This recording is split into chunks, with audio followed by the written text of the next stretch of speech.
On the back of what's coming out to be quite an interesting U.S. midterms election, it looks like things are still pretty much tied. We're not going to get that red wave.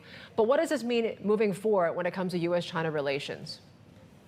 Thanks, Ivana. So Republicans remain likely to take leadership in the House, even though it's probably going to be a much smaller margin.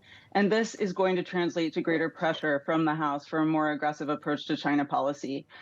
The Biden administration has actually held to a tough line on China, essentially sticking with the tone set by the Trump administration, but adding meat to the bones in terms of strategy and approach.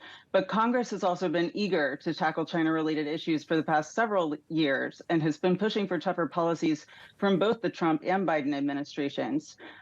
Both parties are also continuing to vie to position themselves as the better answer to the China challenge. So that, too, is driving all of this pressure from Congress. And Republicans are going to be competing with each other starting pretty early next year as we begin to approach the primaries for the 2024 presidential election. So they'll be not only trying to set themselves apart from Democrats, but also from each other.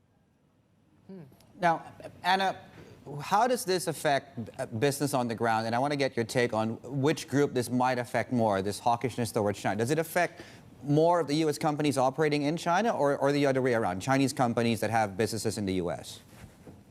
Oh, gosh, it really affects all of the above. I think, it's pretty safe to say that we're going to continue, David, to see this effort to accomplish something like selective decoupling, where there are more and more restrictions coming out of the Biden administration and being pushed for by Congress around technologies and other things that have a clear nexus with national security.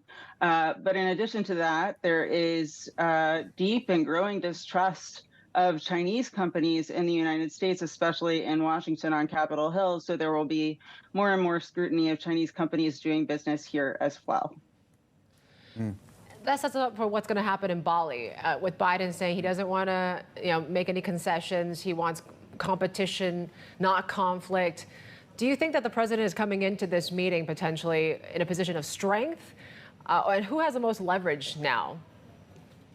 Well, I would say they're both coming into the meeting in positions of strength because they both have these leadership selection seasons behind them, and both have come out pretty well.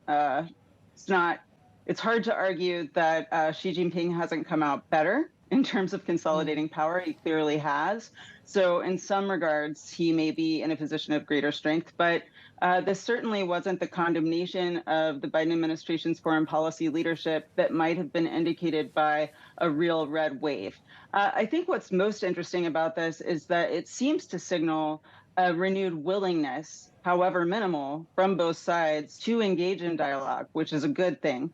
If the G20 summit happened, both presidents went to that meeting and there wasn't some sort of sideline engagement between them, given the fact that no U.S. president has met with Xi Jinping in person since the beginning of the COVID pandemic, that I think would be a really concerning sign. So it's good to have confirmation that they're going to be meeting. I wouldn't expect terribly much out of the meeting in terms of deliverables, but could be the start of a restart of some sort of productive dialogue. Start of a restart. Might that, or the start of a restart then, might that bring down even a few degrees a conversation around Taiwan, Anna?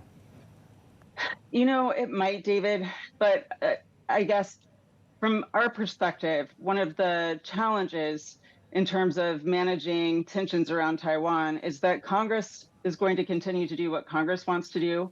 And while the majority of members of Congress don't seem to want to do something super radical that might cross China's real red lines, like changing the one China policy, for example, there certainly are more Republicans in the House who have embraced that sort of rhetoric. And there are absolutely certain to be more visits by members of Congress to Taiwan. So if we continue to see Beijing respond to those sorts of visits with, live fire military exercises, as they did after Pelosi's visit, then we're going to continue to have periodic or maybe even frequent disruptions to supply chains and shipping in the Strait. Anna, day after midterms, I can't help but look at 2024 now.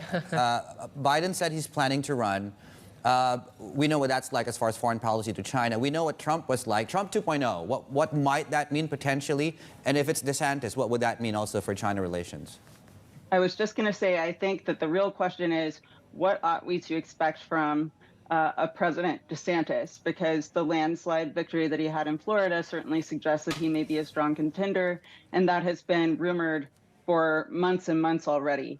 I think that what we could expect from Trump is more of what we got from Trump in his first administration, which is a pretty transactional approach to the relationship with China.